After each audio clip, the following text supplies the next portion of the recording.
नमस्कार दोस्तों, आपका स्वागत है आपके अपने YouTube चैनल भावना बुक स्टोरी में।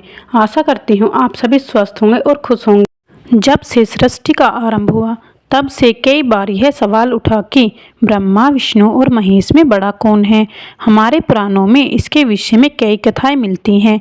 एक कथा शिव महापुराण में मिलती है और दूसरी भागवत कथा में। आइए जानते हैं श्रीमद् भागवत कथा में क्या कहा है इस विषय में। चलिए शुरू करते हैं आज की कथा। महर्षि भृगु ब्रह्मा जी के मानस पुत्र थे। उनकी पत्नी का नाम ख्याति था, जो दक्ष की पुत्री थी। महर्षि भृगु सप्त ऋषि मंडल के एक ऋषि हैं। श्रावण और भाद्रपद में वे भगवान सूर्य के रथ पर सवार रहते हैं। एक बार की बात है, सरस्वती नदी के तट पर ऋषि मुनि एकत्रित होकर इस विषय पर चर्चा कर रहे थे कि ब्रह्मा जी, शिव जी और विष्णु में सबसे बड़े और श्रेष्ठ कौन है। इसका कोई निष्कर्ष नहीं निकलता देख उन्होंने त्रिदेवों की परीक्षा लेने का निश्चय किया और ब्रह्मा जी के मानस पुत्र महर्षि भृगु को इस कार्य के लिए नियुक्त किया गया। महर्षि भृगु सर्वप्रथम ब्रह्मा जी के पास गए। उन्होंने न तो प्रणाम किया और न ही उनकी स्तुति की। यह देख ब्रह्मा जी क्रोधित हो गए। क्रोध की अधिकता से उनका मुख लाल हो गया, आंखों में अंगारे दहकने लगे। लेकिन फिर यह सोचकर कि ये उनके पुत्र हैं, उन्होंने हृदय में उठे क्रोध के आवेग को विवेक बुद्धि में दबा लिया। वहां से महर्षि भृगु कैलाश चले गए।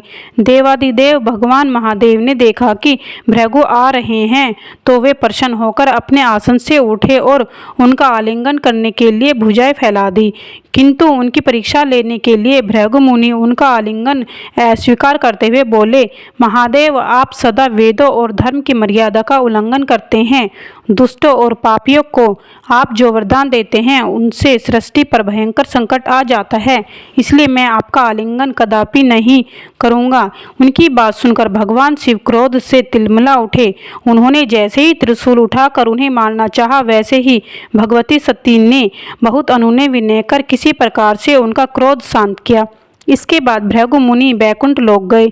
उस समय भगवान श्री विष्णु देवी लक्ष्मी की गोद में सिर रखकर लेटे थे। भृगु ने जाते ही उनके वक्ष पर एक तेज लात मार दी।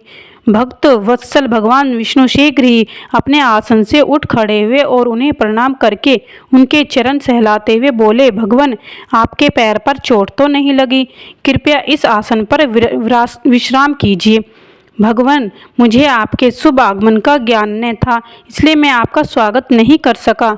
आपके चरणों का स्पर्श तीर्थों को पवित्र करने वाला है। आपके चरणों के स्पर्श से आज मैं धन्य हो गया। भगवान विष्णु का यह प्रेम व्यवहार देखकर महर्षि भृगु की आंखों से आंसू बहने लगे। उसके बाद वे ऋषि मुनियों के पास लौट आए और ब्रह्मा जी, शिव जी और श्री विष्णु के यहाँ के सभी अनुभव विस्तार से कह बताया। उनके अनुभव सुनकर सभी ऋषि मुनि बड़े हैरान हुए और उनके सभी संदेह दूर हो गए। तभी से वे भगवान विष्णु को सर्वश्रेष्ठ मानकर उनकी पूजा अर्चना करने लगे। वास्तव में उन ऋषि मुनियों ने अपने लिए नहीं बल्कि मनुष्य के संदेह को मिटाने के लिए ही ऐसी लीला रची थी। दोस्तों, आज की कथा आपको कैसी लगी? अगर पसंद आई हो तो वीडियो को लाइक करें और प्लीज़ चैनल को सब्सक्राइब करें। धन्यवाद।